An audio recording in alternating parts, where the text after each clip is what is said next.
Olá! Que bom ter vocês conosco. Nós somos uma IA desenvolvida pelo site .geek. Curadoria de conteúdo humana por Gordo Geek. Eu sou o Eduardo. E eu sou a Jéssica. Bem-vindos à nossa análise de hoje. Vamos ver o que nossa editoria separou de mais importante para essa edição. Vamos começar com a Apple. Saiu uma enquete lá no TechRadar, matéria do Dave Newd, sobre o que o pessoal mais espera do iOS 26. E disparado na frente, quase metade dos votos, foi para um redesign chamado Liquid Glass. Ah, interessante isso, né? Liquid Glass. Pelo nome, sugere algo mais fluido, talvez translúcido. Mostra como a aparência, a estética do sistema ainda pega muito para o usuário do iPhone. Exato. E depois desse redesign, no top 5, vieram coisas mais, digamos, práticas. Uma triagem de chamadas melhor, mais gerenciamento de bateria. Sim, otimizações. Filtrar a ligação, fazer a bateria durar mais. Isso mostra aquela busca contínua da Apple, né? Refinar a experiência do dia a dia, deixar tudo mais conveniente. Não só mudar a cara, mas melhorar o uso mesmo. Ainda na Apple, mas agora olhando a relação entre os sistemas.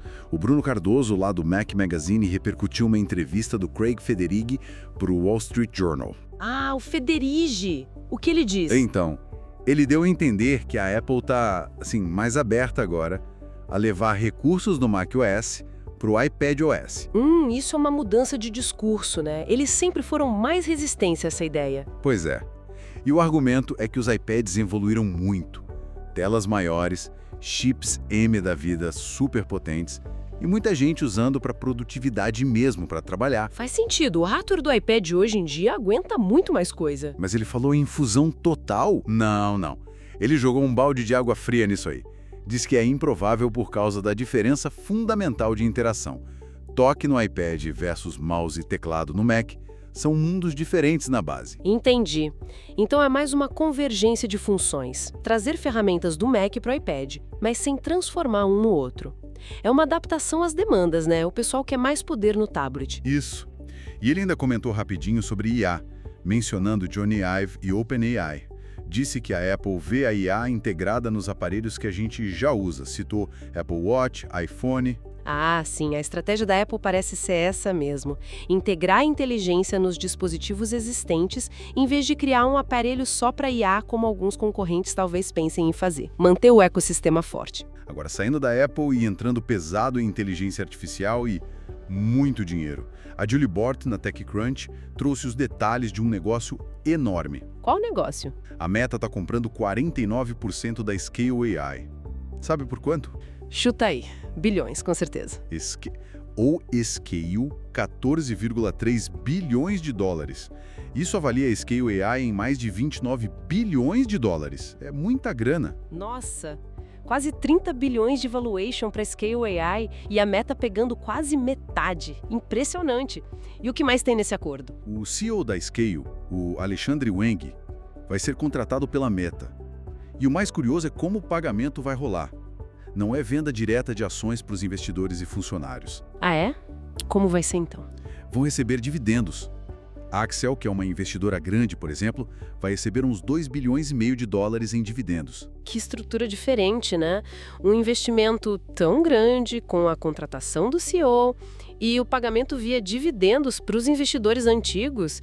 É bem fora da curva. Totalmente. Isso sugere que a Meta quer muito a tecnologia e o time da Scale, mas talvez queira manter a Scale funcionando com alguma autonomia, não sei. E claro, um negócio desse tamanho, nesse setor de IA que está super aquecido, com certeza vai chamar a atenção dos órgãos reguladores, né? Sem dúvida. Vou querer dar uma olhada de perto nisso aí. Com certeza. Uma aposta alta e, digamos, criativa da Meta para avançar em IA. Mudando de assunto, vamos para os games. O Valdecira Iboava, lá no Tecmundo, trouxe uma confirmação do chefão da Sony Interactive Entertainment, o Hideaki Nishino. Sobre o quê? Preço do PlayStation. Exatamente. Preço do PS Plus. Ele confirmou que a Sony vai continuar ajustando os preços para, maximizar os lucros. Nenhuma surpresa aí, né? Empresa quer lucro. Mas e a reação dos jogadores? Então, mesmo com os aumentos recentes que geraram reclamação, a migração da galera para os níveis mais caros, o Extra e o Deluxe, continua forte. Já são 38% dos assinantes nesses tiers. Olha aí. Ou seja, na prática, os jogadores estão vendo valor suficiente nesses planos mais caros para justificar o preço maior, mesmo reclamando. Parece que sim. E ele avisou, novos preços já estão valendo no Brasil para quem assina agora, e para quem já é assinante, o reajuste vem a partir de 24 de junho. Agora, uma notícia que pode mexer bastante com o sistema de pagamentos. Viu pelo news.slash.org, via msn.com. Opa, sobre o quê? Parece que gigantes do varejo como Walmart e Amazon estão estudando lançar suas próprias stablecoins lá nos Estados Unidos. Stablecoins, tipo moedas digitais lastreadas em dólar, emitidas por eles mesmos? Isso mesmo. A ideia principal seria meio que contornar a infraestrutura de pagamentos que hoje é dominada pela Visa e pela Mastercard. Ah, entendi. Para ter liquidação mais rápida e principalmente pagar menos taxas, né? Faz todo sentido para eles. O volume de transações que eles processam é absurdo. Exato. Mas tem um porém grande. Sempre tem, né? Qual é? Tudo isso depende da aprovação de uma legislação específica lá no Congresso americano, uma lei chamada Genius Act. Sem ela, a ideia não sai do papel. Claro. Mexer com emissão de moeda, mesmo que digital e lastreada, entra direto na área de regulação financeira pesada. Imagina o potencial de disrupção disso se for aprovado. Walmart e Amazon, com suas próprias moedas digitais, poderiam mudar muito o jogo para bancos e redes de cartão. Com certeza.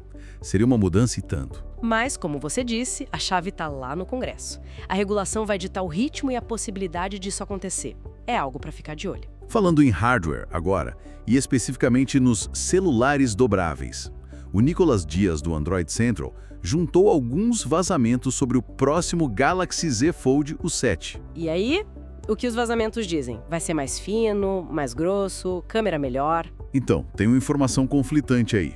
Um suposto material promocional sugere que ele vai ser sim mais fino. O que é sempre um objetivo nesses dobráveis, né? Deixar eles menos tijolão quando fechados. Exato.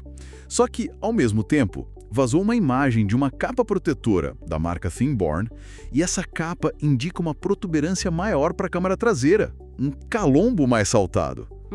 Interessante. Mais fino no geral, mas com a câmera mais para fora. Isso bate com outros rumores? Sim. Bate com vazamentos anteriores que mostravam o celular com um conjunto de câmeras triplas e um formato talvez um pouco mais largo. E tem aquele rumor forte de que o sensor principal pode ser de 200 megapixels. Ah, aí faz sentido o calombo maior. Um sensor de 200 MP ocupa espaço físico, não tem mágica. É o eterno dilema do design de dobrável, né? Qual o dilema? Você quer que ele seja super fino, elegante, quase como um celular normal quando fechado e aberto. Mas, ao mesmo tempo, o consumidor quer câmeras cada vez melhores, que naturalmente exigem mais espaço, lentes maiores, sensores maiores. Verdade. É uma engenharia complicada. Exatamente. O Z Fold 7 parece estar bem nessa encruzilhada. Tentar afinar o corpo do aparelho, mas talvez tendo que aceitar um módulo de câmera mais proeminente para entregar a qualidade de imagem que se espera de um topo de linha. É um equilíbrio delicado. Agora, um alerta importante sobre segurança digital. Veio lá do Tech Radar, numa matéria do Siad Fadilashit. Alerta sobre o quê? E-mail phishing. Sobre aquele botãozinho de cancelar inscrição ou unsubscribe, que a gente vê em muitos e-mails, especialmente nos de spam. Ah, sim. O que tem ele? Especialistas estão alertando que clicar nesse botão em e-mails que são claramente spam pode ser perigoso. Perigoso como? Bom, primeiro, segundo a Teca Kinini, da DNS Filters, cerca de 1 em cada 644 cliques nesses links em spams leva para um site malicioso que pode tentar instalar malware ou roubar dados. Nossa, 1 em 644 não é uma chance tão baixa assim, considerando o volume de spam que a gente recebe. E tem mais algum risco? Tem. Mesmo que o link não seja malicioso, ao clicar você basicamente confirma para o spammer que o seu endereço de e-mail está ativo e que você interage com os e-mails. Ah, claro. Você valida seu e-mail para eles. E aí o que acontece? Aí você pode acabar recebendo ainda mais spam, ou pior, se tornar um alvo mais visado para tentativas de phishing e outros golpes, porque eles sabem que tem alguém lendo do outro lado. Faz todo sentido. Então, qual a recomendação? O que fazer com esses e-mails indesejados? A forma mais segura é usar a função de marcar como spam, ou denunciar spam do seu próprio serviço de e-mail, seja Gmail, Outlook, o que for.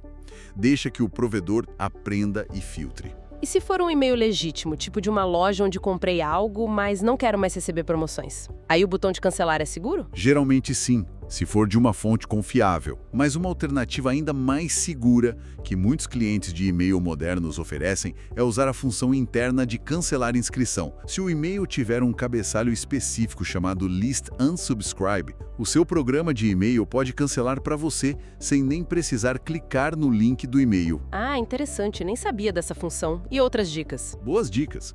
Basicamente, desconfiar sempre de e-mails não solicitados e evitar clicar em links dentro deles, principalmente no unsubscribe, se for spam óbvio. Exatamente. Mudando completamente de assunto, vamos falar de Brasil agora.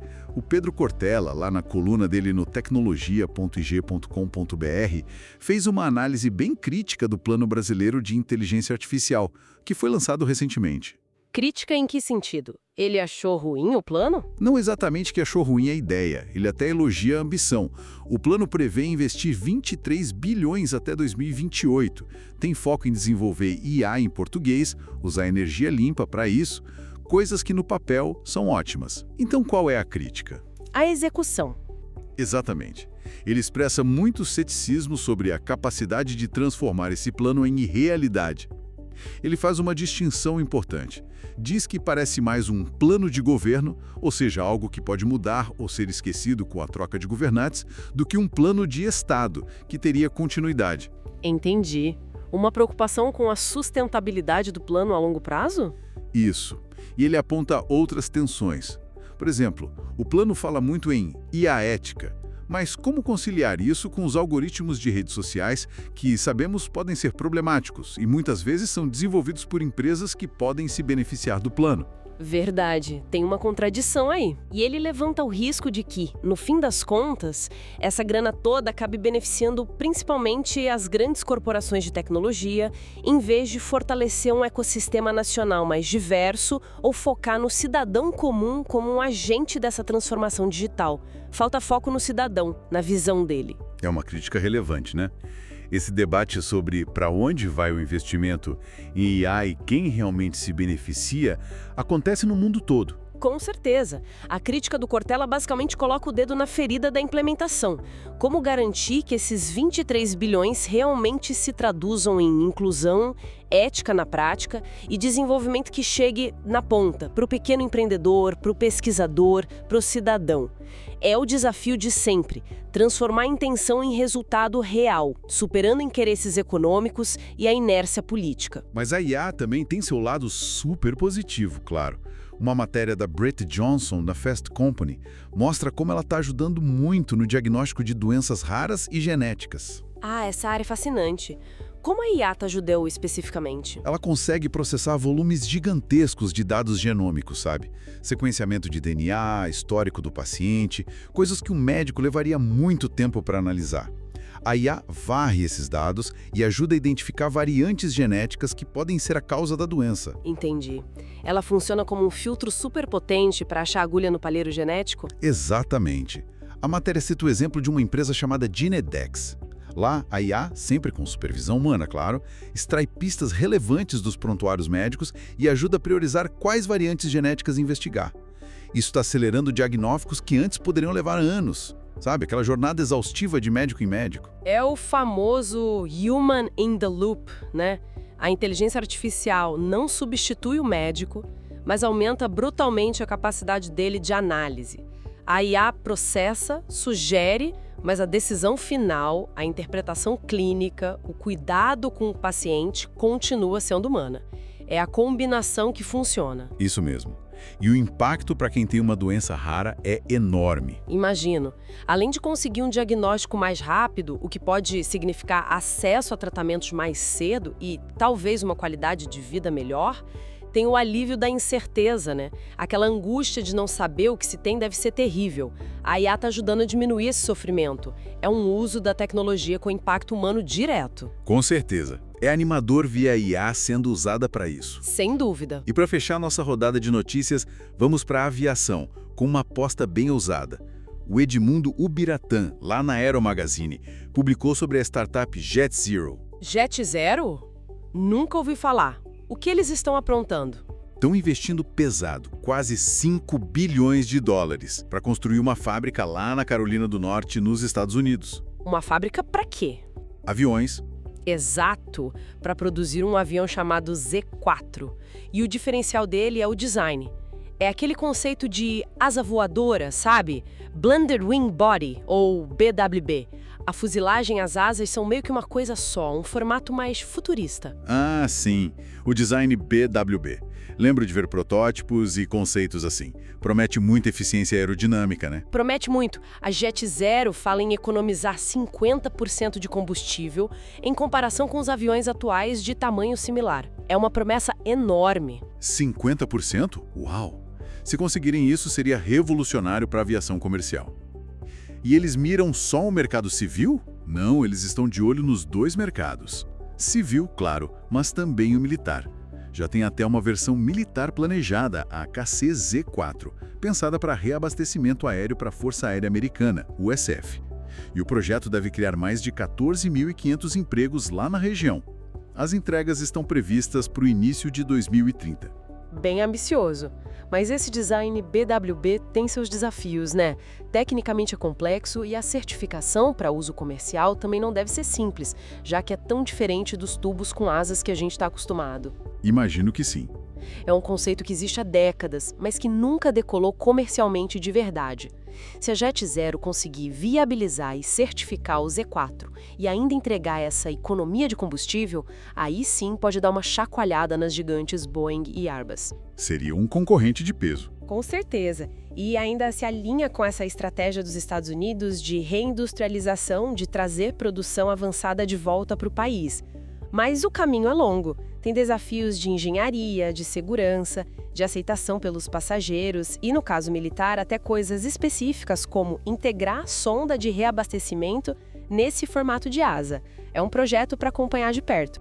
Esperamos que essa nossa discussão detalhada tenha sido útil e, claro, interessante para quem nos ouve. E se você gostou, não esquece, deixa seu comentário, curte, compartilha com os amigos, isso ajuda muito a gente a continuar trazendo essas informações e análises. É isso aí. Muito obrigado pela companhia e até a próxima. Tchau!